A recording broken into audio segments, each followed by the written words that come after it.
For more than a decade, FTI has strived to become the leader in the aftermarket performance transmission and converter industry.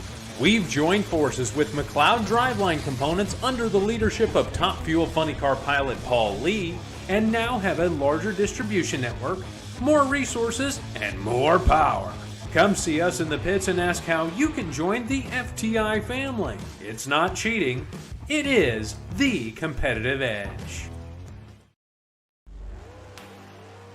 The number one source of friction in your engine is not what you think. Piston rings rubbing against the cylinder walls generate more friction than any other part of the engine. More friction and temperature means more wear and less horsepower. Fortunately, the team at Total Seal knows how to reduce friction and wear through innovative piston ring design. If it takes a piston, Total Seal can build a better ring.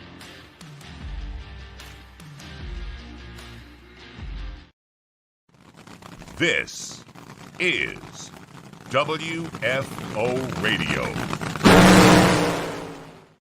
Hey everybody, WFO Radio is back. That's right, Joe Castello in the WFO studios following up the NHRA Midwest Nationals at Worldwide Technology Raceway. What a great event. Packed house Saturday and Sunday. Friday we got wet. But in the context of what has happened to so many of our fellow Americans in the South, in the Carolinas, like it's meaningless. Seeing the photographs, and I just want to say right here at the start of the show, I don't imagine that the people who are WFO listeners and NHRA fans are watching their screen right now when they have been washed out. But what I'm seeing coming out of Asheville, it's hits so close to home. Living in South Florida, hurricane country, we know about devastation. We certainly know about going without power for days and weeks at a time. Hopefully those communities will all pull together and come together the way we have in the past. And that's it. And for everybody elsewhere, it's real, it's serious, it's terrible. And you can't imagine what life is like without water or power until you're doing it for 2, 5, 3, 10 days and weeks at a time. And so my heart going out to everybody that was affected by Hurricane Helene. And all we can do is help each other. And I notice already that many in the racing community are reaching out. Many in the racing community are setting up, fund me accounts and charitable organizations and all that. Of course, I always like to stick to the ones that I know are super reliable or people that I know directly. But they got a tough slog ahead. What we can do here on WFO Radio is just, continue to talk drag racing and be like a town hall, a forum for people to get together and kind of get away from just the seriousness of what has happened in the Carolinas and in the South. And so we're thinking about you. North Florida, of course, Tampa. I have friends in Tampa. Just devastation. 5 to 8 feet of water in your home. Imagine everything you own just gone, devastated, garbage. You got to move out, black mold. It's months and months and months of work. And it's something that, many people don't even consider. We all have the natural disaster in our region that we have to deal with, whether it be, earthquakes, tornadoes, wildfires, hurricanes. But it is just terrible stuff. And the power of hurricanes on display right here. But we're thinking about all you folks on the show. We're going to talk drag racing. We got the voice of NHRA, Alan Reinhart, going to be joining us not long from now. He is at Worldwide Technology Raceway. We're going to break down the race. Jack Beckman scheduled to join us, and Tony Schumacher scheduled to join us. Jack is working, and he's like, as long as nobody is trapped in an elevator, I should be able to make the time. So I'm letting you guys know in advance. Before we go any further, I do want to mention the people who make it possible for me to do this. This is my business, and folks like Jesse Converters, DPF XVIT for heavy duty and mid-level duty diesel are on board with us, Eric and Matt Latino, helping out. And scan that QR code to find out a little bit more about Jesse Converters. And you already heard a little bit about Total Seal and a little bit about FTI Performance Transmissions and Torque Converters. CWT Industries, balance machines. If it rotates, it can balance. Be balanced. This is Randy Neal's company. If you own a machine shop, if you're an engine builder, if you'd like to learn more, maybe you're thinking about replacing the balance machine you've had for ages and ages, reach out to me, Joe at WFOradio.com, and I'll put you together with the folks that can get the job done. Bernie Speed Shop, BURNYZZ.com, Bernie Speed Shop in Ocala, Florida. This is Josh Hart's business. Very exciting things happening at Bernie's in Ocala, Florida. If you're looking to do a frame-off restoration, buy a muscle car, an exotic car, just a cool muscle car, go to Bernie's, BURNYZZ.com. Of course, the folks at Foggett, we were talking about Foggett last night. Foggett now in Australia. Yes, Matt in Australia from Torque Calibration Services got to experience Foggett, which is great. FOGGIT.com, available at Summit, available at Amazon, and the Racer's Choice. You go through the drag racing pit, there's Foggett everywhere, being used for many different things, including protecting your cylinder finish, but a lot more beyond that as well. Later on in the show, we'll tell you about our great friends Marvin Rodak and Frank Hawley's Drag Racing School as we get ready for the Stampede of Speed, samtech.edu, and how to become a patron of WFO Radio and be involved with the show, plus our great friends at HusseyPerformance.net, not just Copperhead gaskets anymore. Go to HusseyPerformance.net to find out all the different style of gaskets they're doing. But let's bring on the voice of the NHRA, Alan Reinhart, right now following the Midwest Nationals. Welcome to everybody just signing on. We ask you to share the show. Jack Beckman going to be joining us hopefully from maybe inside an elevator shaft. We don't know exactly. Tony Schumacher, the bottom of the hour. We're going to hear from Tony after a tremendous victory. And let's start out right there, Alan. Alan is like re-Xing the show. He's like reposting, I'm sure. He's reposting. You repost, Alan, and I'll put up some of these wonderful comments. Everybody just saying hello to us and happy Tuesday and what's up, WFO Universe. And Bill says, good morning, gents. He knows us so well. Everyone's talking about how fast Jack is and how exciting this past weekend's race was, right? No foregone conclusions in St. Louis. No, except the Prock Rocket is still the Prock Rocket, and Pro Stock's Big Four are still Pro Stock's Big Four. And I think other than that, it was pretty wide open. You know, Matt and Gage are still Matt and Gage. So there are certainly some constants or some consistents anyway that were put back on display this week, and everybody gets to catch their breath and head down to Dallas. Are you stealing somebody's car, Alan? Come on. No, I agree. No, that's my bug guy was, I'm sure, calling to tell me he's coming by to do the monthly bug treatment at my house, and he should know by now I'm not going to be there, so it doesn't make a difference. Debugify. Well, yeah, the Prock Rocket, right? Like, what an amazing run, the quickest run of the entire round one. And why not take a shot, right? You've got a free buy run. The track is there. It's cool. The sun isn't out yet. It's behind the clouds. And they threw one down. Unfortunately, that second round explosion put them behind, and just a kind of a chain of events. Austin said that he didn't think that what happened on the burnout with the high RPM burnout had anything to do with smoking the tires. I believe him, but in the end, it doesn't matter. Jack Beckman laid down a pass, got to the finish line, went on and won the race. Yeah, I mean, the bottom line is that, Austin did not make a full run there in the second round, and Jack did, or in the semifinals, I should say, and Jack did. So, whether or not the burnout had anything, did the burnout do anything to the car? I don't know, but it didn't help. I guarantee you that. One of the things that modern day nitro racing is about minimizing any inconsistencies. You want to do, the same burnout, the same RPM. You want to have the same engine temperature. You want to have everything same. And when something inconsistent happens out there, it can have a ripple effect on some of the other stuff. But the bottom line is, while Austin's string may have come to an end, the JFR string did not come to an end. And it was obviously a very, very popular victory for Jack Beckman driving John Force's car to get back into victory lane. And for those who are curious, and the questions come up over and over and again, from a statistical standpoint, Jack Beckman is credited with the win. He won the race. So it will not be, John Force's 158th or whatever it would be. It's Jack Beckman's 37. But John gets the points. That's just the way that the system is designed to work. Just like when Tommy Johnson won driving Matt Hagan's car in Reading a couple of years ago during the COVID issue, Tommy Johnson gets credit for the race win, but the points are awarded to Matt because that's who Tommy was filling in for. And I love that. And to me, it feels right. Why would John Force get the win of a race that he didn't run? Beckman gets it, but the points. Beckman is not in the car if he's not substituting for John Force, who started the season in that car as the championship hopeful. And so John gets the points as determined by the rules. I think that's pretty clear, but it's good to mention. Austin is 105 up of Beck Force, 159 ahead of Tasca, 194 ahead of Ron Capps, who was resurgent, 205 ahead of Matt Hagan. Matt Hagan sounded like, and I mean this in the, he sounded like it's time to work on next year. He said, we need to start testing stuff. His words, not mine. I get sensitive, guys. I would love to speak in really cutthroat, definitive terms, but if everybody loses first round in the next 3 races and Matt Hagan wins all 3 and wins points and a half, then he could make up the ground, right? But what's the math of that? Poker on TV. What are the odds that Reinhart's going to get an ace on the river? And it's like 1%.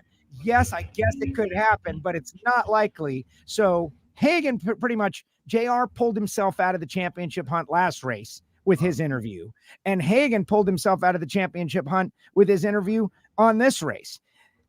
Capps 194 back. Look, it to me, it's a 2-horse race in funny car, and really, like you said, it's still the big one. Yeah, it really is. And for Hagan, and we've talked about it over and over and over again in different classes and over the years, if Hagan is in second place, 200 points back, and if Prock goes out in Dallas, smokes the tires first round, Hagan wins the race, he's right back in, no doubt. But you're not going to pass 4 guys. They're not all 4 are going to fall on their nose.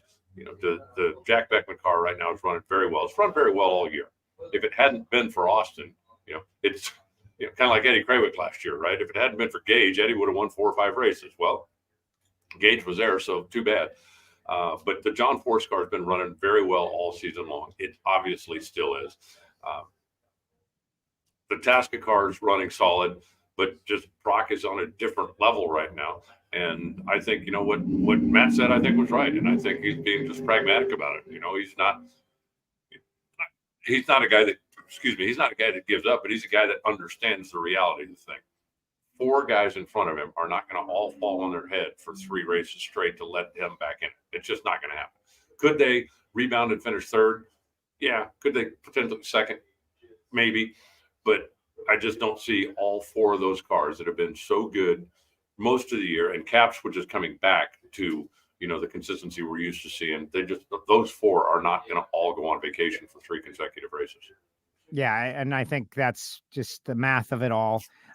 They're getting their opportunities. We talked with Hagan and Tasca on the stage. They said this is great because someone gets to run Prock in the 2nd round. Bob Tasca got to run Prock in the 2nd round. He made a good run, but got outrun. 388 with a 62 reaction time. Then Austin goes to run Jack Beckman, loses to Beckman. Beckman goes on to run Capps. Capps very resurgent, right? Resurgent. They're coming on. I talked to Capps. Capps is like, I just wish we could have had a better car sooner to fight him. And it's looked like everybody is resigned. Everybody but one person who has just taken some time off from working on the elevators to get in his car. He is down there. Let's bring him on. He got the job done. He won his first race since 2020. And now he's right back at work. Talk about the blue collar hero, Fast Jack Beckman. Jack, hello. Do you hear us? Do you see us? I don't think he sees us. He's on the air. I'm going to pull him out just in case he takes his shirt off. Right? Like, what if he decides to do that? Yeah, that could happen. Yeah, exactly. Okay. Well, it could happen. Let's bring back Alan. Alan, let's talk a little. I'll text Jack what the deal is while you talk a little bit about points and the funny car category. Austin is the champ. Now back to you, Joe. No, Austin's made one bad run in like the last month and a half, and that's not going to be the beginning of a trend, I promise you. And especially since if you missed the race, as Joe talked about, they blew the thing up pretty big in the 2nd round win over Tasca, and putting the thing back together, something in the throttle stop setting wasn't what it needed to be. Over RPM the thing into burnout, which Austin said didn't cause a problem, but something did. The car smoked the tires. But again, that's one bad run in a month and a half. It's not an epidemic, and it's not going to be the start of the downfall. That team right now has the best car, and they're just clicking. They're not making a lot of mistakes. They're not leaving the door open very often. When they did, Jack was able to jump in and take advantage of it. I think everybody else right now is pretty much running for 2nd place. However, if I'm Beckman, I'm not giving up yet. But I do think that Prock has the best car, and that I just don't see them stopping doing what they're doing. All right, so Jack is working on getting situated. He couldn't hear us before. He's in there, but we're just going to leave him up, right? We'll get to look at his wonderful face, and eventually he'll hear us, and he'll just start talking, and he'll be involved. I hear you, Jack. Do you not talk, Jack? And he's gone. Oh, well. Well, I think this is interesting. I could offer to try to help him, but you know how I am with technology. With a hammer. You're going to smash it, right? It works. It does work. I wonder if he needs to flip over the phone. But we'll get him back. All right, he's back. Like, this is cool. Everybody loves this stuff. Jack Beckman, do you read us? Yes, I do. This time I'm clear. Yeah, this guy's winning races. He's figuring out technology. He's got. Oh, I was so afraid I broke something. Yeah. We had planned to do a test, everybody, and it just time got away from us. But look, this guy's at work. We were just talking about your huge win, Jack. Like, what a massive deal. And what do? You celebrate. You're on the early flight out of St. Louis, and you're back to work, just like that, which I think is cool. I think that makes you very, likable and relatable to everybody else who went to work on Monday. Yeah, well, Monday was a travel day, so sorry, guys. I did take Monday off, but yeah, it's a little bit surreal. You know, for years I worked at the Frank Hawley School and raced, but that was a little different deal. I taught the drag racing classes, and that was kind of in the industry. And now I'm a working class blue collar guy. Like the week after I stopped racing in November 2020, and people mislabel it as retiring. I never retired. I got laid off. We were out of sponsorship, but I went back to elevator repair, 22 years away, and they took me right back, and they've been good to me, and I like my job, but I love my weekend job even more. That's amazing. Alan and I are going to pepper you with questions, but since you mentioned the elevator thing, because I'm fascinated, everybody needs to know. I always ask Jack about this question, and I hope he knows that I'm like genuinely interested. I think this is a really cool gig that you have.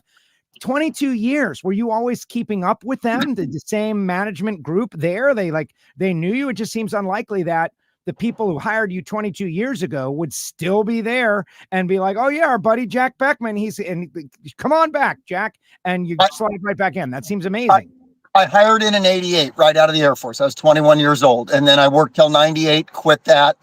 Obviously, I quit on good terms, and I stayed friends with a lot of people that were in the field. They'd come to the races and see me. I never thought I'd go back in the trade, and I think I just had to wait long enough to all the supervisors who knew how lazy I was. I retired.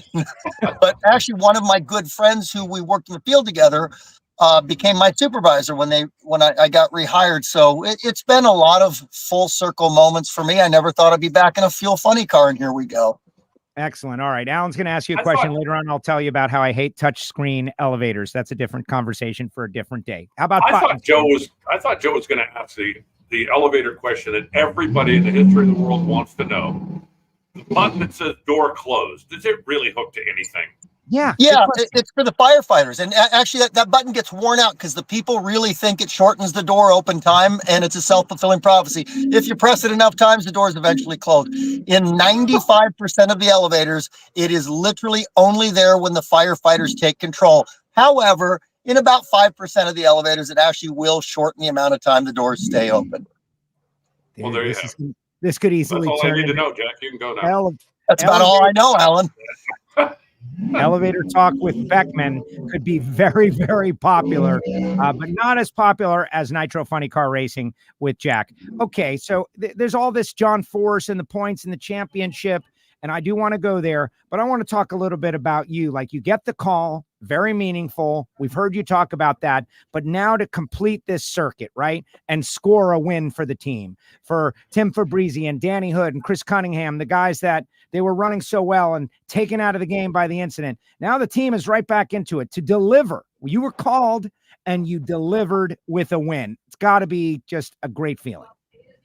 It's beyond a great feeling. I mean, it was a great feeling in 2006 Vegas, winning my first Nitro race. It was a great feeling at the 1998 Winter Nationals, winning my first ever national event. And Alan, I don't know if you remember interviewing me on the top end, but it's been a while, and it was kind of cool 26 years later, you to interview me on the starting line here. It was kind of cool. Of course, I remember that. How could I forget? Yeah, but Joe, to your question, yeah, I'm sorry. Nobody wanted what happened to John to happen, and somebody's phone was going to ring, and it was beyond flattering. It was incredibly humbling that after 3 years, 9 months away, Robert and John had enough confidence in me to call me, and they knew the car was good. They knew the team was good. That team's been through hell and back this year. They put together another race car. They learned how to tune around me because John and I are different. Everybody drives different, and they tuned it around me, and the results speak for themselves. That car's been a win ready to happen since I hopped in it at Brainerd. Alan? Jack, let's talk about the way that the thing happened. There are races where, you go through the day and just things kind of fall in your lap. You don't really have to do anything, and it just your life keeps coming on. Then there are days when you wake up and you look at the ladder, and on one side of the ladder, Austin Prock. Oh, my God, yeah. Bob Tasca, Matt Hagan, J.R. Todd, Alexa DeJoria, you. But, that was a stacked side of the ladder, and you didn't have a pushover all day long. That's got to make it even more special, right? If you race Joe first round and he runs 12 seconds, yeah. You race me second round and I'm shut off on the starting line, the trophy's the same. But the feeling of accomplishment has got to be stronger when you have a day like you had. We joke about this, right? If 4 people red light against you, they don't give you a smaller trophy with an asterisk, and you get the same amount of points. This win would have been unbelievably gratifying just because of what my career trajectory looked like. But you're right, Alan. When we looked Saturday night at that ladder, I'm thinking, you got to be kidding me. 15 funny cars show up. And on our side of the ladder, we've got 5 of the heaviest hitters out there right now. And if you looked at the potential matchups, we knew Hagan or Tasca was going to lose first round. They had to race each other.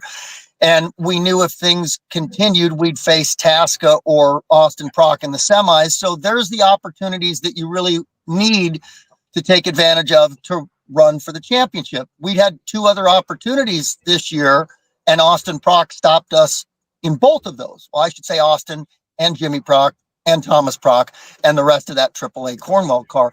They've been unbelievable. They've been the class of the field, and they had a hiccup against us, and there's no reason to think they're going to do that again, but you have to be able to capitalize on that. And I think having a great running hot rod like ours makes the other cars push, and sometimes it might make somebody make a mistake that they might not have made if they were racing someone else.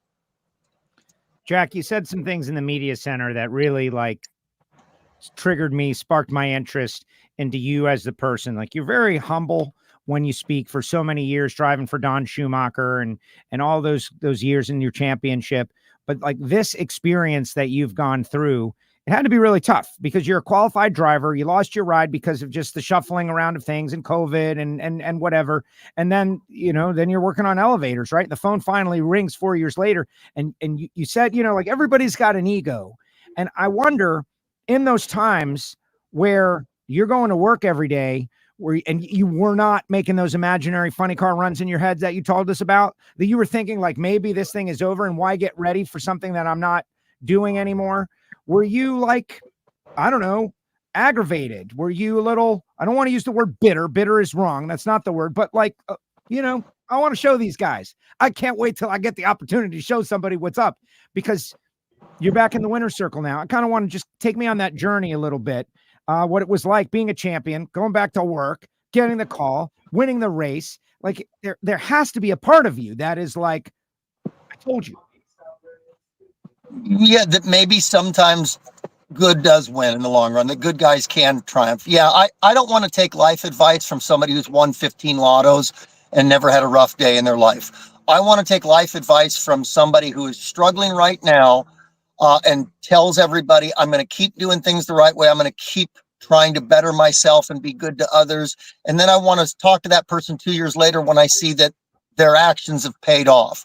So I think I sure hope that didn't come across as conceited.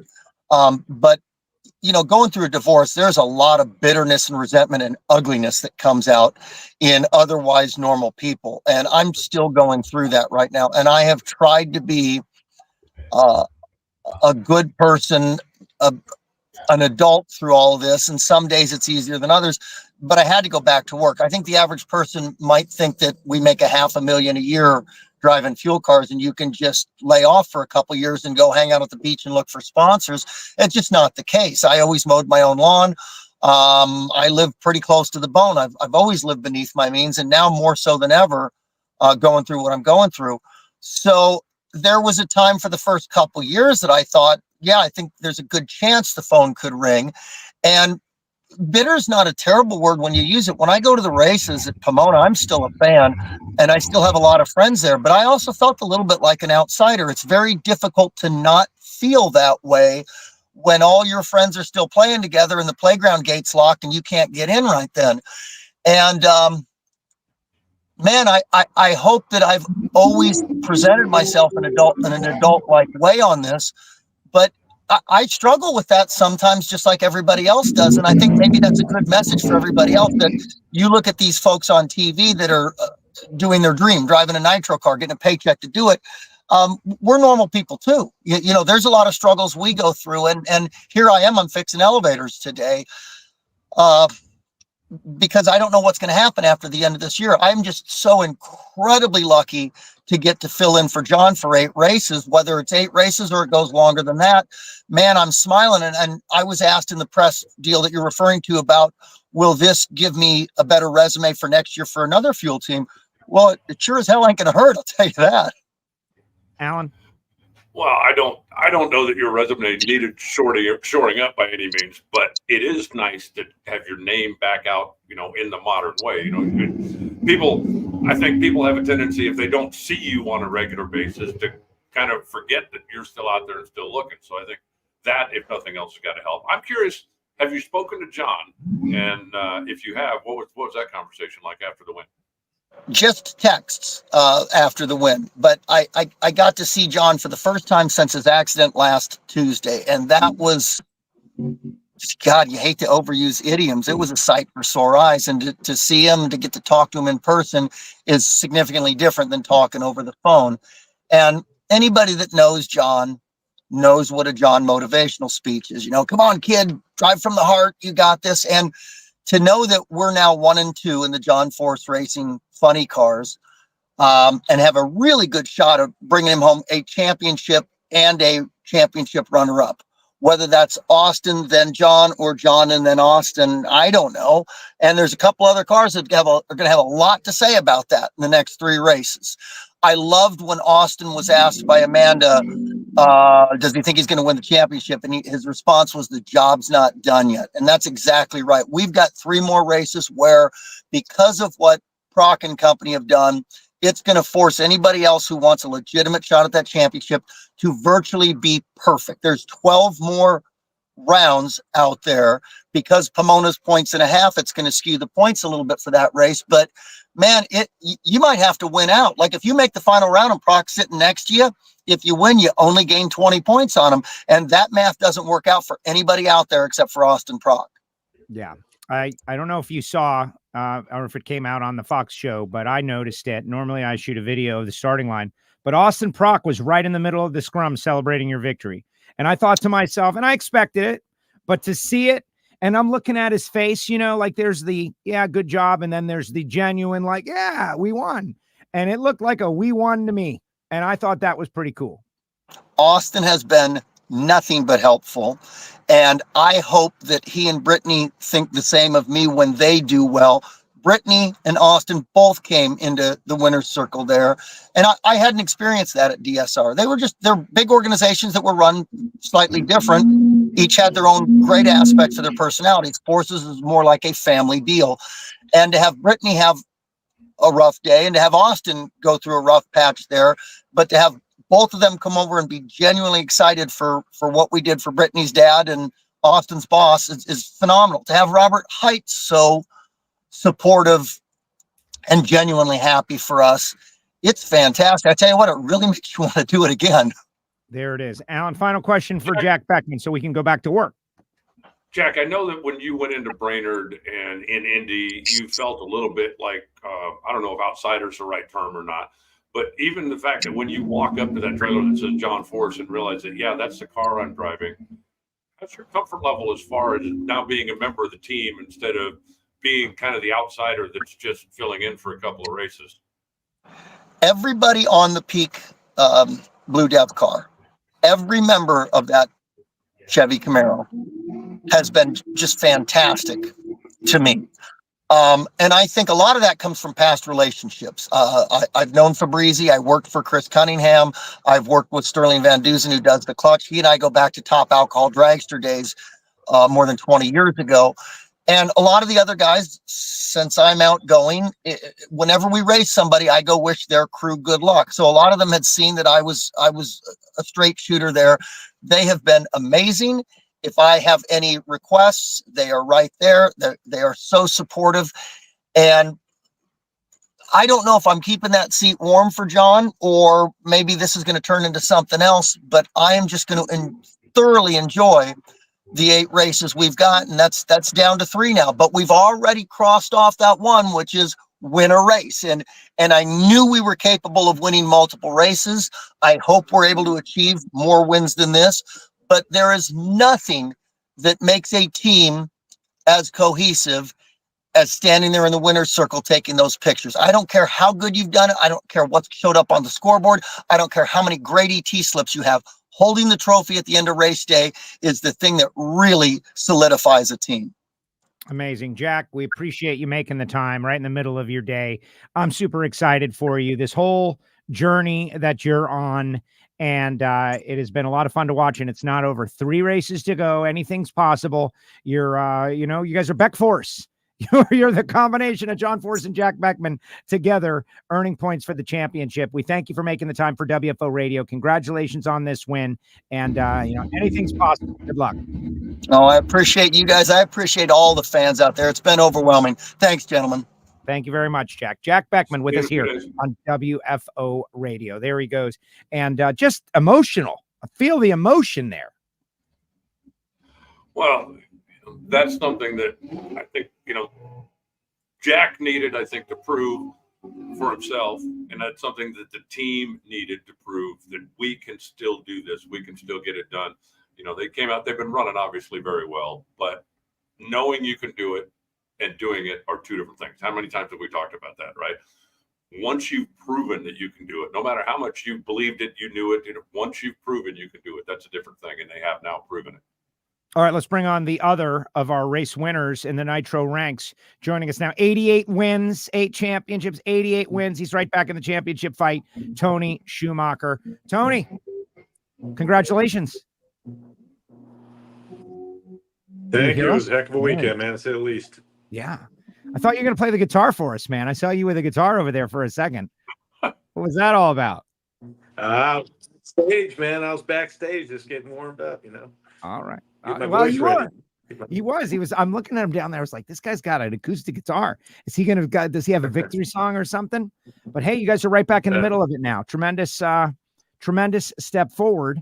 And unlike Funny Car, where at best we feel like it's a 2-horse race unless someone stumbles, Top Fuel feels absolutely wide open. Like anyone who is the points leader could be beaten first round of the next race. Yeah, I think, when I did a show last week and I said it, I don't know who's going to be number 1. I don't know who's going to be number 16, but both are going to be good cars. And look seriously, we had a TJ number 1 and we had a Torrence number 16. I mean, that just, there's no easy anymore. It's insane. It's just tough race. And when you get that win, and they're hard to come by, but when you get that win, it's very gratifying. Like we had to go through a monster of great cars, a whole bunch of them. And in a Torrance final round, you can't really ask for more than that. Alan? Tony, I'm curious, were you more nervous first round than you were any other round? First, because obviously first round butterflies, right? You get to think about it all night. But Julie making her first ever start, never had a round win. And, I don't know, you can hate me for this if you want, but I had the list ready to go of everybody who's got their first round win ever against Tony Schumacher, just in case she pulled it off. Do you get more nervous in a situation like that because historically you've been the guy, right, that everybody lights the first light against? For sure. I'm always nervous first round. She's going to be a good driver, and yeah, people just pull off all kinds of miracles against us. But yeah, when they're, and believe it, I have a canopy over me, but I can hear what you're saying the whole time until they start the car. So I giggle a little bit. When the car starts, I tend to go into race mode. But before that, yeah, it was, you're thinking, geez, this is a good Salinas car. She's a good driver. Yeah, we made it down the track twice, but they're going to go step it up. And then I'll tell you what, man, I hit that gas. It was the most violent tire shake I've had in a long time. Broke all the motor mounts, and had to pedal it twice. So as I'm doing all that, I'm expecting her to just go right around me and run low ET of her career, of course, like everyone does. But I didn't see her. I pedaled it, and we got the job done. But everybody who's doing their first round doesn't beat me. Just most people. Right. Well, then that's why we made you the marquee matchup, as you probably figured out. Like, I was loving it up there. But there were some cool juxtapositions, though, right? You're like the most regarded top fuel racer in terms of stats, and she's the newest. And we wanted to showcase her, and that thing where people get their first win against Tony Schumacher. It's a thing, right? You handled it real well, though, right? Very professional, very on point in that interview. Gave her a lot of credit. You went out there and it worked out in your favor and set the table for the rest of the day. Walk us through the rest of your rounds. Yeah, man, having to run, Antron, everyone out there will say the same thing. If you want to win a championship right now, we got to take out the people in the front. And it's really those two guys way out in front. We need to stop them, and they need to go out. And when you get down to 3 races, you need to start trying to line up against them. If you want to be the champ, you got to take out those people. So that was a big run. We had to make a good run. We knew that right lane, I didn't like it as much. I'm glad. I think they put me in the left lane, because I had smoked the tires. I didn't have lane choice. And we felt the right lane at 550 feet had a little more of a drop off. And if you didn't get the car moving fast enough that you could get that car spinning down there. So we got lucky. It's exactly what happened to him. His chutes came out. But it was a great race. Would he have caught me? I don't know. Would it have been a good race? Yeah, it would have been a little better race. But, then third round, it gets better. Watching Sean Reed go out there and talk about running someone a lot of experience, but in a boat and fairly new to top fuel. He went out and double balled me, and I thought, okay, my crew was like, why didn't you just step off the clutch? And he would have known what to do. And I said, well, what you're asking me to do is change my game then. I wanted to do calm, full, and collect. We went out and won that round. It was exactly what we needed. He probably messed himself up a little bit more than he thought he'd messed me up. But I don't think he did any of that on purpose. I think his car just rolled in and he couldn't stop it. And then he didn't know if I was coming in or not coming in or waiting. So took a little time, went and staged the car and won that round. But the final round, running a Torrence, and he's right ahead of me in points. So those are monster races. I've had both great ones and hard ones against him. He's beaten us a lot, but those close ones, like the Houston race you all talked about, 6/10,000ths of a second, beating him in a whole shot, beating him in Indianapolis. I think it was our 10th win there, again by 6/10,000ths of a second. And then that race yesterday, he's got 181 light the round before, a 150 before that, and a 35 against me. It's like, what the heck? Why me? Right. Why you? Well, I think that's because he's a real Texan and you're a pretend Texan and just wants to show you, this is. Well, the pretend one won, just so you know. Yeah. How's your confidence now? Going 3 races left. You told me in Indy at the press conference that you'd finally figured out what had been causing the inconsistencies in the car. The car's been more solid. Now that you've been back in the winner's circle, your confidence, I would think, is all-time high coming into what you consider one of your home racetracks with 3 left in the season. Yeah, I wish we didn't mess up Reading. That hurt. But we're still 100 points out, and we've done this before. I think my confidence is going to be just fine. I think Zippy's, Mike Neff's going to come up tenfold from where it was. I mean, what he just did last weekend, those were good runs.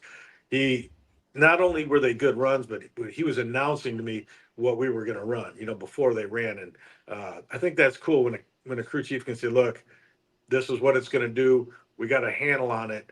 And when we saw it, in 2018, when Mike Neff got a handle on it, we were low ET of most rounds. So I'm looking forward to it. Do I think we can catch the leaders? I think they're very good cars. I think some big things are going to happen, but 100 points is not that far. It's definitely not enough to feel comfortable. My problem is that there's so many ahead of us.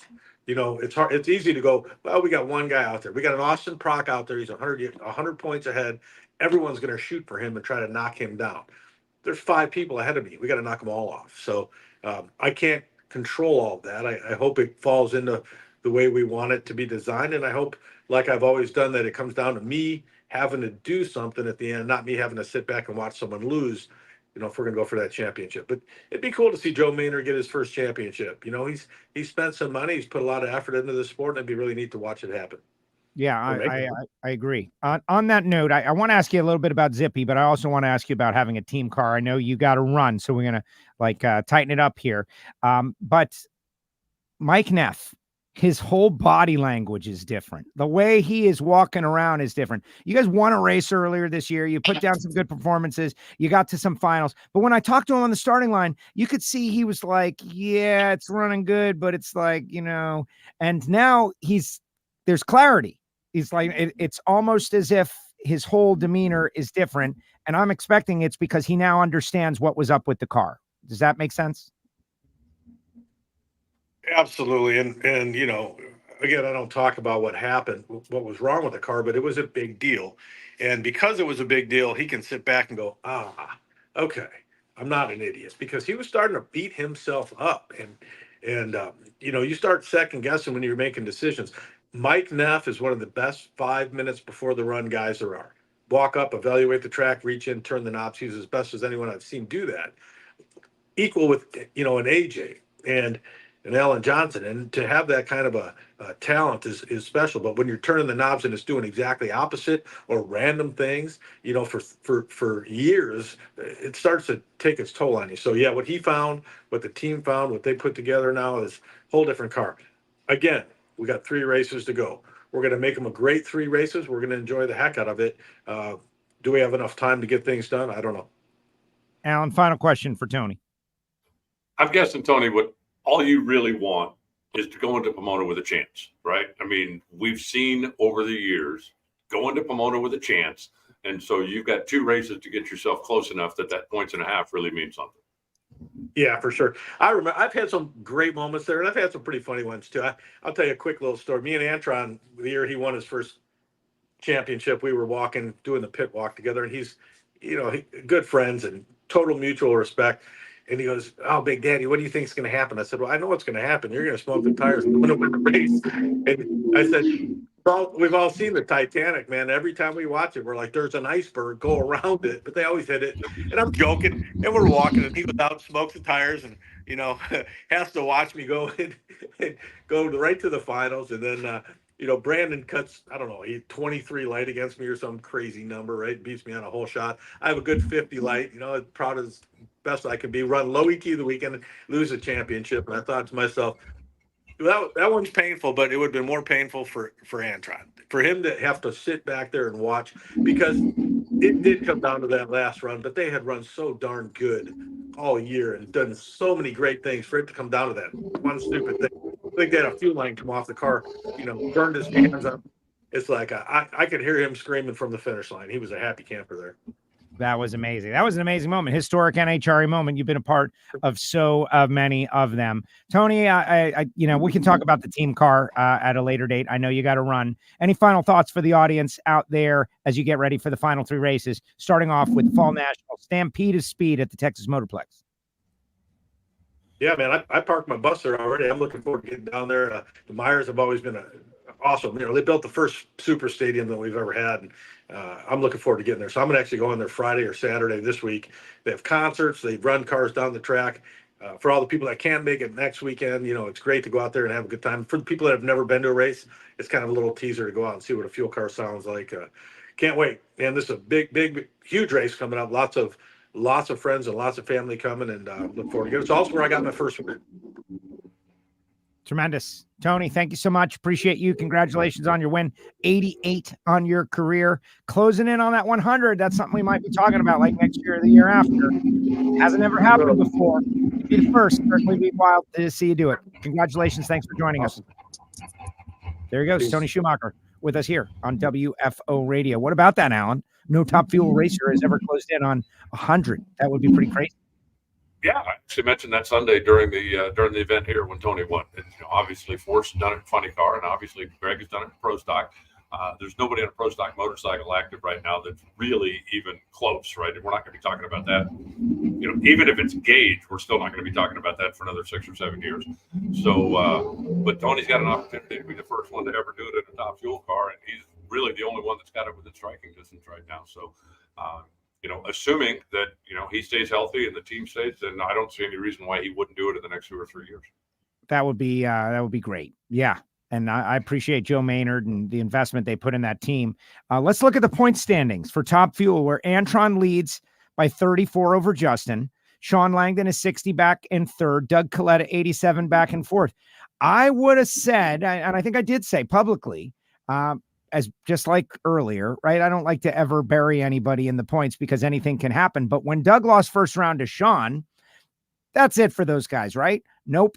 87 points is still very manageable with 3 races remaining, and Alan Johnson at points and a half at the In-N-Out Burger finals. Yes, there's multiple drivers, but everybody's cutting each other's legs out from under them, battle royal style. So you just don't know what's going to happen. And I would carry that back all the way to maybe even Clay Milliken, 133 points out of the lead. Well, what Doug and his team need to do is they need to break out of their funk, because they have not been the last 3 races. They have not been the same Doug Coletta, the same Mac Tools car that ran, the first 15 of the year. They need to bust out of whatever it is that's going on over there and get back to focus. And then I think they've got a shot at getting back into it. I would never, if there's a mathematical chance of winning the championship, and I've got Alan Johnson going into Pomona, I like my chances. That's been a good racetrack for him. He's very comfortable there. He's had a lot of great moments there, but they really need to get back to where they were before. And, for Justin Ashley, I reached out to Mike Green about what happened to Justin. Watching the car, it was like something just knocked. And I really thought it was either an ignition malfunction or some kind of a fuel issue. But Mike said, no, it was actually a clutch malfunction. The throw-on bearing never moved. So when he hit the gas, the car got out there about 100 feet or so. And basically with 0 clutch load at that point, put 6 cylinders out, and that was that. But, that they're going to be on top of that coming back next week. He's got himself a really, really good race car. And they, kind of like Doug Coletta, they just need to get back to what they were doing before we started into the countdown to the championship. But I think he's certainly going to be a big part of the conversation before we figure out who gets the big trophy at Pomona. Well, yes, you'd think so. He's 34 against Clay in the first round, whole shot victory. Clay outran him because he left first one the race. Second round against Langdon, and those two have been hammering on each other all year long. Justin's 39 on the tree against Torrence. He's 53, and Steve was 184. Okay, Steve is entitled to miss one every once in a while, right? It happens. But if Justin comes up short this year, they're going to look at that one and be like, oh my God, our opponent has a 180 reaction time and we somehow don't come around. And that's going to be a big part of the story. You just don't know right now. If they're holding the trophy at the end of the year, it's like, hey, wow, remember that weird thing that happened? What an anomaly. If they lose it by a couple of points, they're going to look at that and feel terrible about it. I want to talk TJ Zizzo for a quick second. These guys are amazing. The small-time team, the little team that could, part-time, right? Mike Kern, TJ, the volunteer staff, got Joe Christman, got Dustin Hine. They know how to qualify number 1. They know how to do that now, and they're doing it on a pretty regular basis. Now they got to learn how to win the race. And, they're working on it. They've got a good race car. The Sunday consistency is something that they need to do. And whether it is, a quick turnaround, whether it is, a heat issue, whether it is, who knows, because the cars act differently when you're doing the quick turnaround. There's more heat in the clutch when you come up than there is on Friday or Saturday in qualifying or Sunday first round. There are just different things that you've got to learn how to compensate for. Having Ron Tobler in the corner certainly helps with that stuff, even though he was not physically present. He still was in touch with the team, from his birthday party at Bora Bora, which when I grew up, I want to be Ron Tobler. But no, they've got a great race car. I wish we could see more of them on tour, but part of me thinks that if we did, they would kind of lose some of the mystique that they have. You know what I mean? I mean, it's when you go, okay, is TJ coming this weekend? Yes. And then somebody goes, oh, geez, right? I'm going to be 17th. I'm going to miss the field because those guys from Chicago are going to come down and qualify in the top half and take my spot. So I think, what they're doing right now, I think is great. I think they're having a ton of fun doing it. And I'm not sure, as you mentioned, the volunteer crew, I'm not sure how many guys could go out and do this, more or full time if they put together the deal, or would even want to, because there's got to be something fun about just coming in, being the spoiler, and then disappearing again. Closest race of the season, Sean Reed, Tony Stewart. Smoke been running better, feeling better, driving great.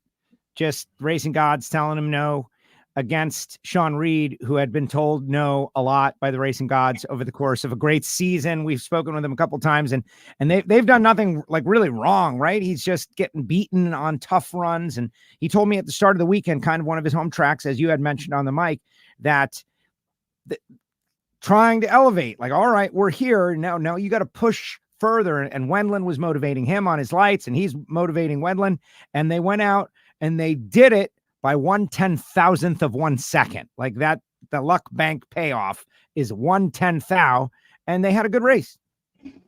Well, they got a little bit more aggressive in qualifying too. And, Sean and Rob Wendland had a little discussion after Charlotte about, look, we all need to elevate. We all need to make this better if we're going to get better. And they did. So, coming in, qualifying solid, you still, as Tony pointed out, when there's a Torrence car qualified 16th, it ain't like you're going to get a duck because you qualified higher in the field. Everybody in the field was capable of jumping up and winning that race.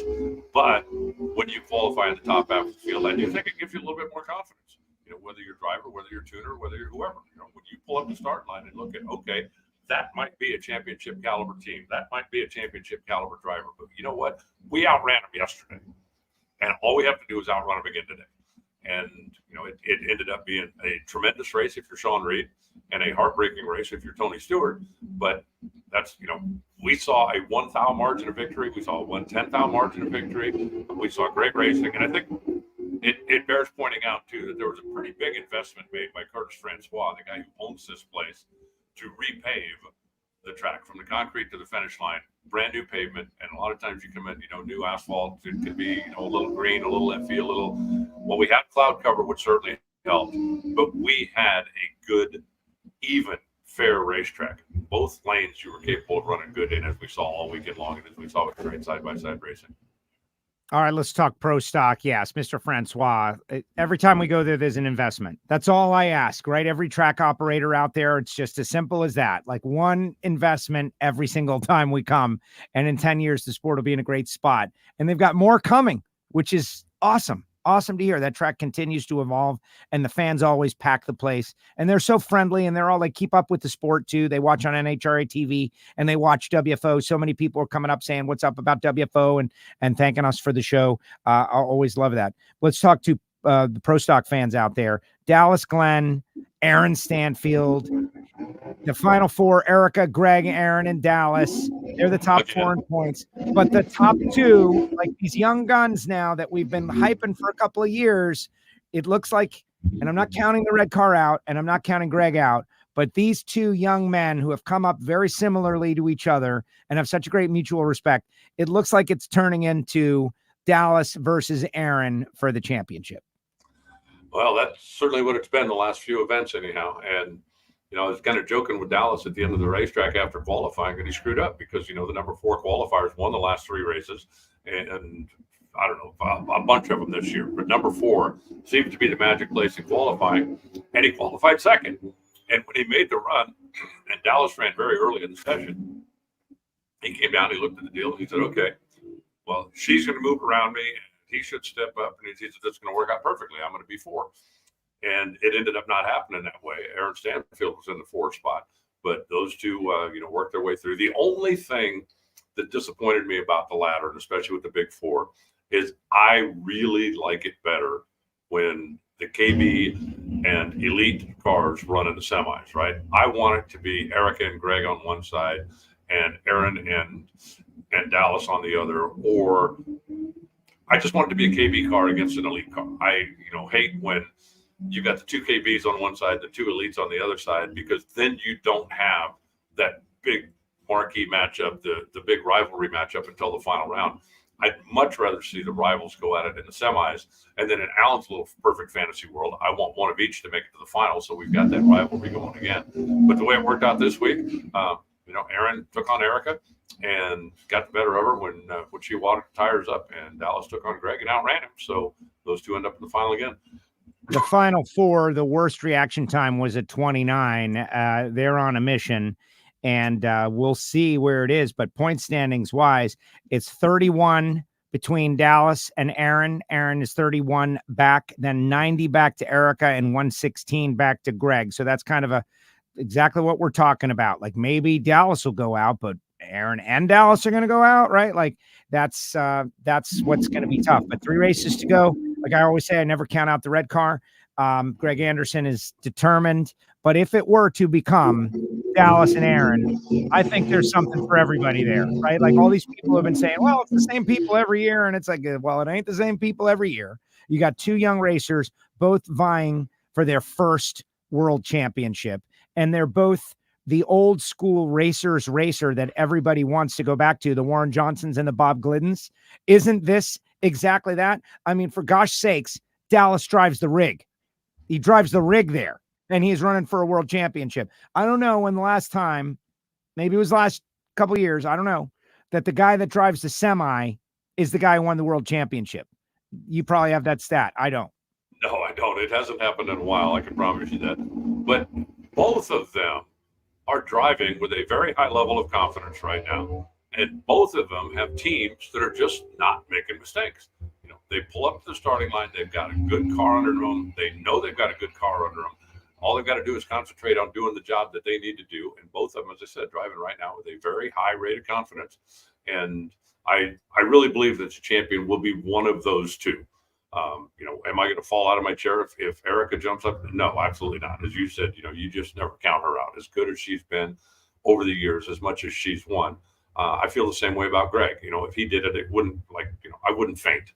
But I really believe that right now, Dallas and Aaron look like those 2 are going to battle it out between themselves. And 3 races left. So if somebody wants to make a move, it's time to start making it.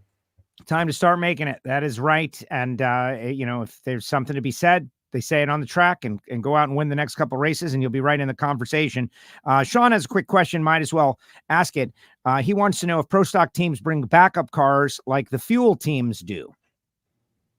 No. As a general rule, no. It's like KB probably has an extra car amongst all the cars. And Elite probably has an extra car somewhere sitting around amongst all the cars. But yeah, it's not like they got 2 in there just ready to roll out. All right, Pro Stock Motorcycle. And then we talk a little Lucas Oil Series.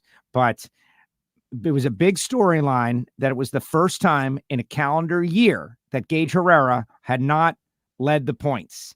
And he abruptly changed the storyline and erased it and took back the points lead, just like last year. Well, he had a bad event. Matt had a good event. And, when you come in after the reset for the countdown to the championship, the points are close. So it flip-flopped. And then this week, Matt had Matt stubbed his toe. Simple as that. Left the door open. Gage was able to take advantage of it. He's back in the point lead. We'll see, what happens. Gage and Matt clearly have the 2 best motorcycles out there right now. There are a couple of them that are in the neighborhood. Richard Gadsden obviously is running well. John Hall's got a good bike, and Angie's got a good bike, and Chris Bostic has made some nice runs. The Alligator guys have made some nice runs. But it's going to be Gage and or Matt. I think if I was the one putting together the odds for play in NHRA, it's going to be Gage and or Matt who ends up with a trophy at the end of the year.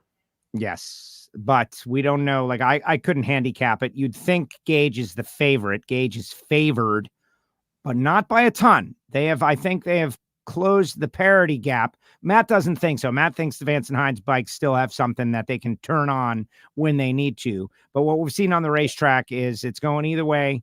And, Gage went red in Reading, and that can happen more. You're going to have to go through the gauntlet and deal with the pressure to be the champion. But it's going to be wild. Like, it's setting up just like we like it, right? Other winners this weekend. Pro Modified, Congruity HR, Pro Modified, presented by Learn EV Plus. Stan Shelton, his first win in what I'm labeling the championship that nobody wants.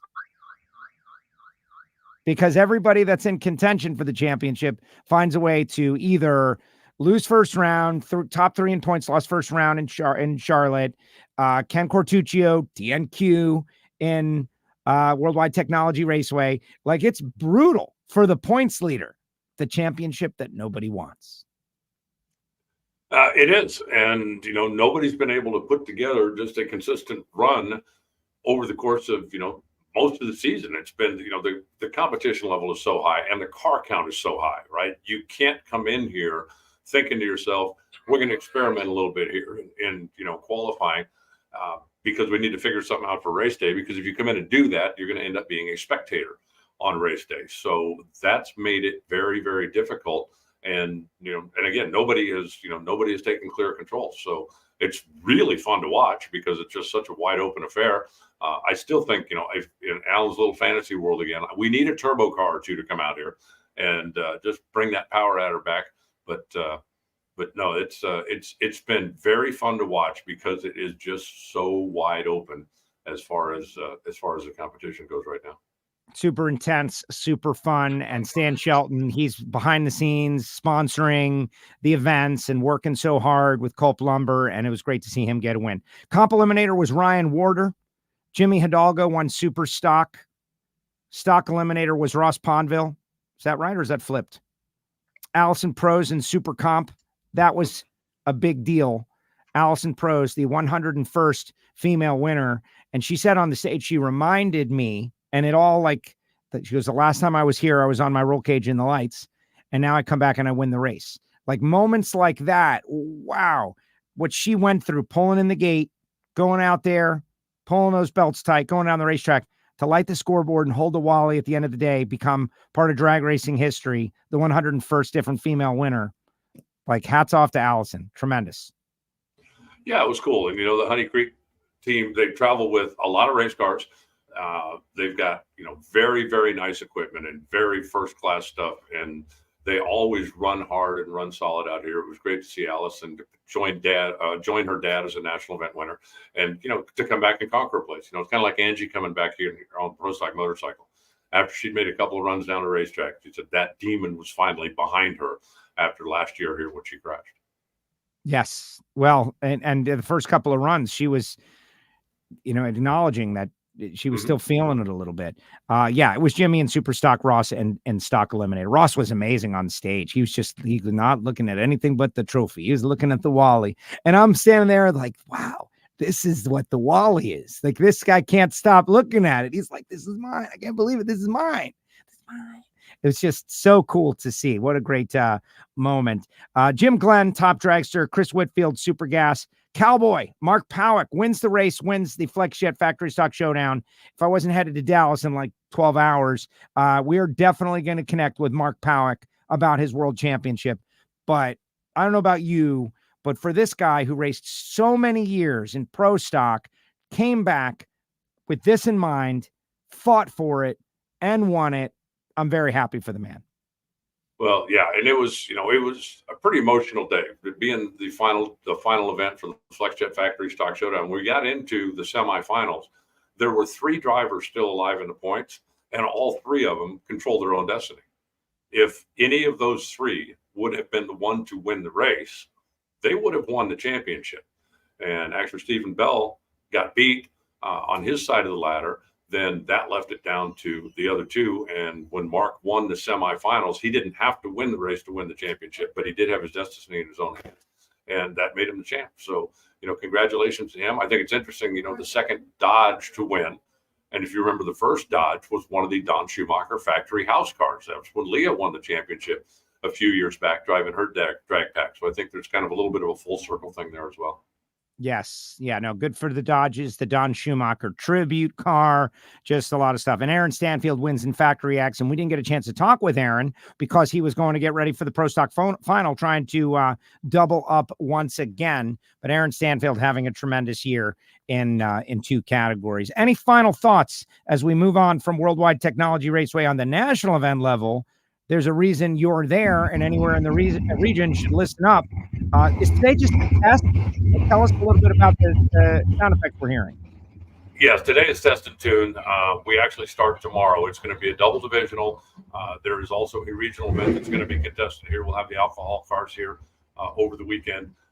Division championship up for grabs. The world is still, there's still a couple of guys that are battling it out for the world championship. But today is test and tune. Everybody that wants a couple extra runs at the track are getting it. But there are going to be 600 plus cars here, and it'll be a full weekend of racing starting tomorrow. That is tremendous. Any final thoughts, big picture stuff, points championship, as we get ready to head on to the Stampede of Speed, which I am leaving for on Thursday and get to handle all the country concerts and whatnot. And then just like that, Dallas, Vegas, Pomona, Allen. A season is now reduced to just 3 races remaining. Well, 3 national events. There's still, this big one, and of course the big regional out in Vegas, in between Vegas and Pomona. So yeah, we're getting down to it. The pressure's ramping up, and when you look at it, it just, don't make mistakes. That's the key right now. If you still want to get in and be part of this championship battle, don't make mistakes because everything is magnified. If you fumble a ball in the first quarter, you got an hour to make up for it. If you fumble a ball and after the 2-minute warning, that's the problem. And we're down to pretty much the 2-minute warning in the NHRA Tour. So you better not fumble down. What if you fumble the ball every 2 minutes, like the Miami Dolphins did last night? Is that bad? Yeah, that's bad. If you did that, then we're not talking about you as far as, championship contender anyway. Yes. No, clearly not. Poor Dolphins. Very sad. Alan, great job as usual. Thank you for making the time for us here today. Thanks, Joe. Always a pleasure. And travel safe. Enjoy Dallas. And hopefully we'll talk next week. Appreciate you. There he goes. The voice of the NHRA, Alan Reinhart, joins us each week right here at WFO Radio. Thank you, Alan. And yes, if you're out there near Worldwide Technology Raceway this weekend, why not go out there and enjoy some divisional racing? Watch Tony Stewart, Hunter Green, and everybody battle it out. It is going to be a whole lot of fun. And then all those divisional racers are going to be headed to Dallas for Monday and Tuesday for Division 4 points race that's going to be happening as part of the Stampede of Speed. That was kind of, I don't want to say hastily, but rapidly rescheduled as part of the Stampede of Speed. That'll be happening on Monday and Tuesday. Now, speaking of the Stampede of Speed, and I want everybody's comments in the comments section. Load your comments into the comment section. Your thoughts on the race, your thoughts on what lies ahead this season. Maybe you think I'm counting someone out that shouldn't be counted out. Maybe you think I'm giving someone an opportunity that doesn't deserve the opportunity because they're out. I would love to hear from you. But right now, I want to tell you a little bit about the Stampede of Speed.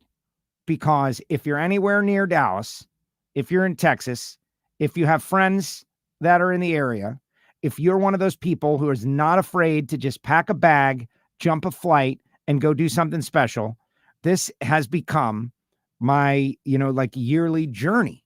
This is year 3 of me being the, social media host, the host of the Stampede of Speed. And I'm there for the full deal. And it's one of the best things I get to do because it's concerts and it's racing, and we've got all these racing fans there, but we also have people who have no idea about drag racing at all, and it's our chance to earn their appreciation. So first up, Friday, the Stars of Texas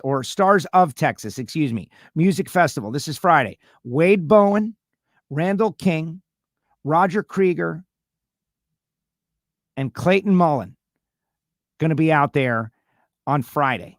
It's now a 3-day concert. Saturday, this is the one that I'm kind of looking forward to. because when I first got my start in radio, we worked at Sports Radio 560 QAM in the rat-infested, bug-infested studios, as named by the late, great Hank Goldberg of ESPN and horse racing fame. In the rat-infested, bug-infested studio, there were 2 radio stations. On the right side was Sports Radio 560 QAM. On the left side was 99.9 Kiss Country, where my great friends Darlene Evans and Gator and all these like FM DJs. And we would look through the glass and they would be having such a good time. And we're talking sports, talking about the Dolphins and Jimmy Johnson and all that stuff.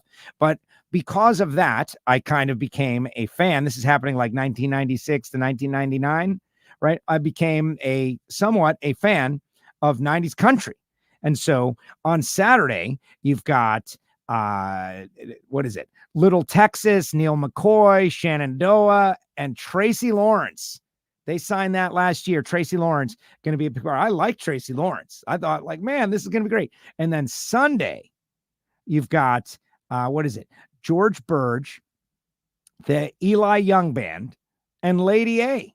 Lady A, who, Lady Antebellum? They changed their name to Lady A, which I understand. That's kind of a long name. But what is also going to be happening is we're going to be running nitro cars and we're going to be doing exhibitions and we'll be on the stage and in between bands. Then we go over to the drag strip and we have it on the jumbo screens and all the fans, like you got like 20,000 country music fans there and they're watching what's going on the track. We got nitro cars, we got jet cars. It's been spectacular. And every time there's all these concert goers that are like, we didn't know about this sport. And that's the whole point of the Stampede of Speed. We didn't know about this sport. What is this? This is drag racing. What is it? This is cars going fast as they possibly can for either 1,000 foot or 1,320 feet. And it's really exciting. It's really fun. And then people come to the race days later. And so we'll be doing that. So you got the Stars of Texas. And then, there's a lantern release, which is amazing. We're going to have the divisional race Monday and Tuesday. But the one thing that I want everybody to know about is the Champions Dinner, which happens on Wednesday night. It's the 3rd annual Champions Dinner. And last year's race winners pick the meal. And, you got to pay to get in. But you get the meal. And you get to enjoy like cigar rolling and bourbon tasting, just all kinds of great stuff. So why would you not get in a little early? Last year's winners, Leah and Matt, Erica and Gage, will be picking the meal. There'll be a cocktail hour, plated dinner, photo ops, all kinds of Q&As hosted by me, and a post-dinner concert at the Champions Dinner. It happens on Wednesday. And you can go online to stampedeofspeed.com and get your tickets. You know what I'm going to do for all you guys? I'm going to drop that right in the chat section right now because there's got to be somebody out there. Trust me. I put my reputation out there a lot because everything that I tell you about is good. It's really easy to attach my personal rep to things that I'm promoting when I make sure that the stuff is good in advance. Hopefully that's one of my hallmarks. And if it's not, send me an email and tell me why, and we'll follow up. But there's the schedule. And at the schedule, one link, you can purchase your tickets. The Champions Dinner is one of the greatest single events that's happening in all of drag racing and maybe even all of motorsports. Where else are you going to get to press the flesh, hang out, eat a wonderful meal in a beautiful atmosphere, spend, as long as you want, but at least 2.5 hours right in the center of the sport of drag racing, enjoying the stories of victory and defeat from the previous year, hearing music, and consuming the finest, right? If you're the type of person that likes a premium experience, but you don't have to dress all fancy, like you can if you want, and I recommend it, and I will be. But I'm the host of the deal. So why not come on out? The Champions Dinner, something that you need to get in on and be a part of. And if you're not, like I'm telling you, you're missing out. You're missing out. Then we're going to have, obviously, the Jegs All-Stars. Jegs All-Stars are amazing.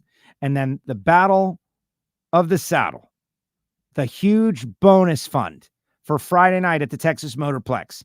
It is going to be massive. And then obviously Saturday and Sunday of the Fall Nationals, they speak for themselves.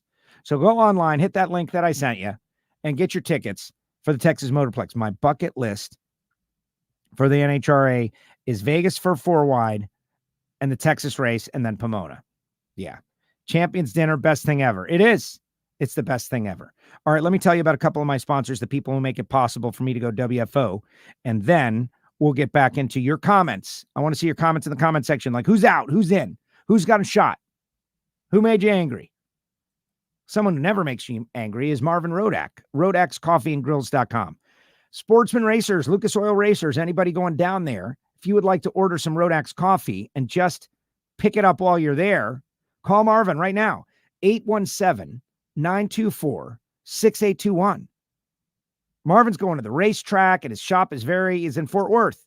So why don't you order like 50 pounds of coffee and you'll never have to order coffee ever again. 817-924-6821. If you want a great new grill, if you want, grilling tools and tips and information, wood chips, all that stuff, he's got it all in stock. Rodak'sCoffeeandGrills.com. Our great friends, Frank Hawley's Drag Racing School. How great is it that Jack Beckman, a former instructor of Frank Hawley's, is now going on and he's in the championship fight for Funny Car? Love it. I appreciate him answering my question, by the way, about, the word bitter was thrown out there and he didn't shy away from it. Like when the gate to the playground is closed for you. I appreciate that, Jack. Frank Hawley, give you the gate to the playground. They'll give you the key.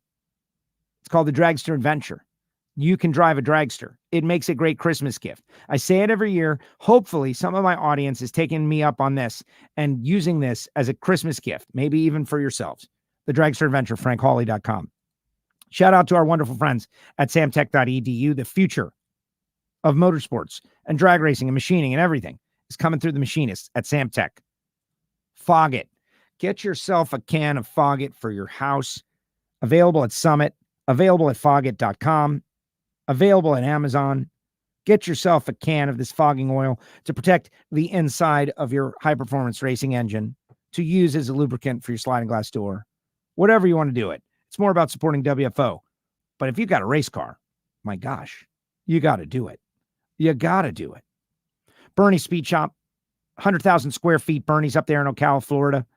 Frame off restorations. They buy and sell. They sell on consignment, guys. They sell on consignment. If you've got a muscle car and you want to sell it, you could put a for sale sign on it, stick it out in the corner, or you could have Bernie's do it. And they're going to do a better job for you. BURNYZZ.com. HusseyPerformance.net. Let me tell you about David Allen and these guys. Have you checked out HusseyPerformance.net? First of all, they're contingency sponsors for Top Alcohol Dragster, Funny Car, Top Dragster, and Top Sportsman in the NHRA. So get your decals and run your Hussey Performance gaskets. But it's not just copper head gaskets anymore.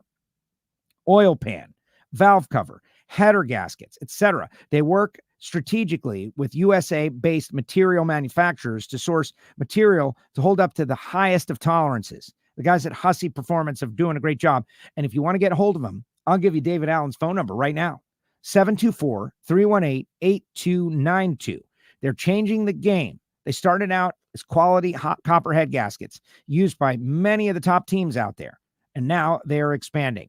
They're a contingency sponsor in PDRA and Top Sportsman and Top Dragster as well. And everything is made in-house in Beaver Falls, Pennsylvania. Great job, Hussey Performance. CWT Industries, balance machines. If it rotates, it can be balanced. Turbochargers. Think about all the things that need to be balanced. CWT Industries makes the machines. I'll put you together with any of my sponsors. Email me, joe@wforadio.com. Just put sponsor question and I will get back with you and we can link up. Shout out to Matt in Australia, Torque Calibration Services of Australia. 35 years in business. To all of our fans down under in the New South Wales area, you got to use these guys. And of course, FTI Performance Transmissions and Torque Converters, FTIperformance.com, Paul Lee's company. There's a great episode of Talking Funny Cars with Buddy Hull featuring Paul Lee. And Paul talking about like his whole origin stories. You're going to want to check that out when it hits the YouTube. Total Seal Piston Rings, of course, and Jesse Converters, making this thing possible. I appreciate all our sponsors. Maybe you don't need them right now, but the day that you do, please consider these folks. Not only are they the best in the business, but they understand that this show is the conduit to the race fans out there, and we appreciate them. Just got off the phone with Gary Stinnett. Lots of discussion about Project Pontiac.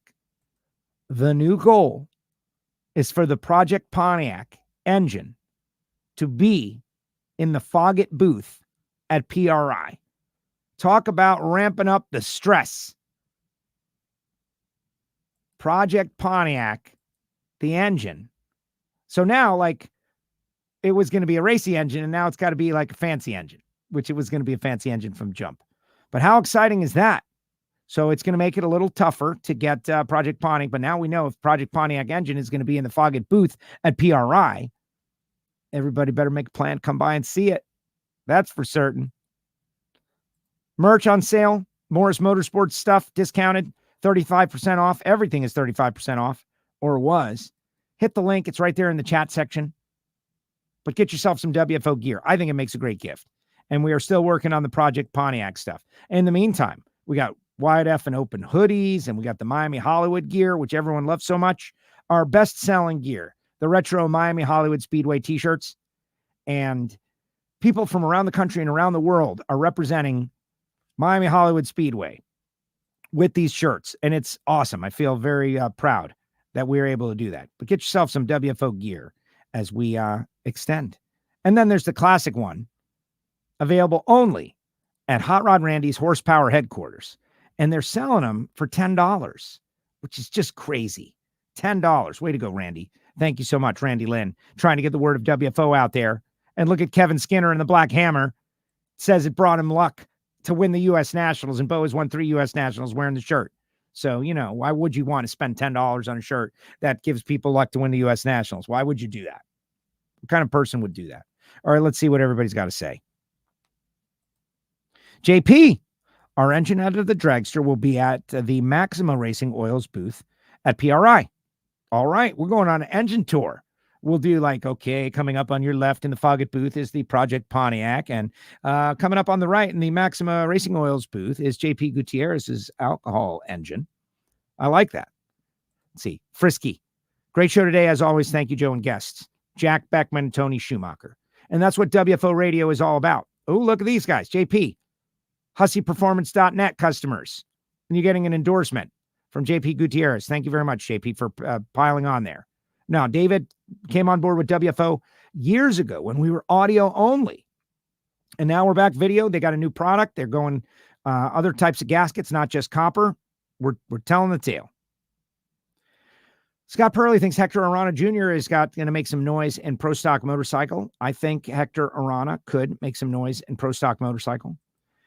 You got to win those big races. Fast Jack. The other guy, Matt, how do you not like Austin Prock, though? That's the thing. It's a really tough deal. What a story. You know, the thing about drag racing is that there are more than one deserving person. And you think about John and Chris Cunningham and Tim Fabrizi and Danny Hood and all that those guys went through, that whole team, all the guys on the team. The emotion of seeing the car on the top end at Richmond, the emotion for everybody wondering about John coming back around, picking Jack, Robert Height too, making the call. Wouldn't it be a great story for Jack Beckman to win John Force's 17th world title? It would be a great story. It would be so great. It would be so great for the sport. Oh my gosh.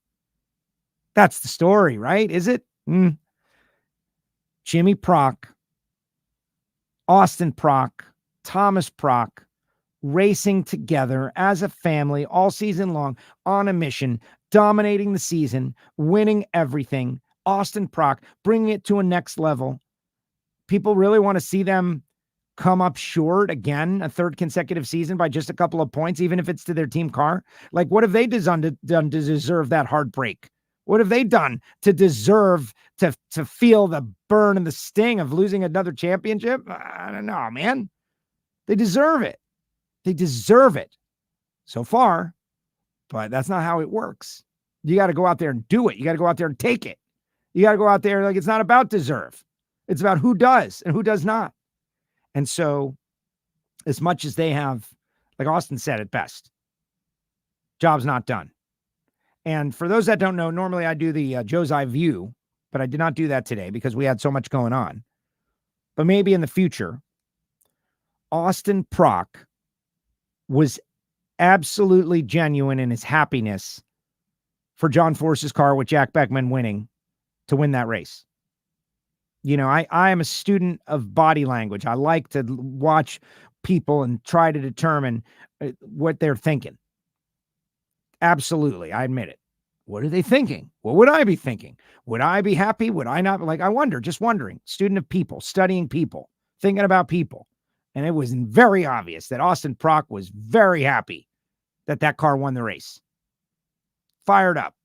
Not a second of like, oh man, this might mean our championship is in question. Not even for a millisecond did that kid think about that, which I respect. Champions dinner, best thing, et cetera, and so on. Great Ignition show. Thank you, Scott. Yeah, we had a good time on Ignition. Sue Morris, South Carolina, right in the middle of power outages and tough stuff. I'm saying Tony Stewart gets a win before the end of the season. I hope so. I would love that. They're doing everything right, man. The team is coming on. They're running their best at the end of the season. You get clipped by 110 thou. You know, what do you feel about that? Do you feel bad about that? Like, I think you just go to the next race and say, that's drag racing. 110 thou. The closest race of the year. So just so you know, for those of you scoring at home, we saw the closest race of the year and the quickest run of the year at Worldwide Technology Raceway. Great race. Great race. Beckman should definitely get to run out the championship. The stuff going on with Bahrain 1 seemed a little scandalous, as there wasn't a reason to play musical cars. I don't know. I disagree.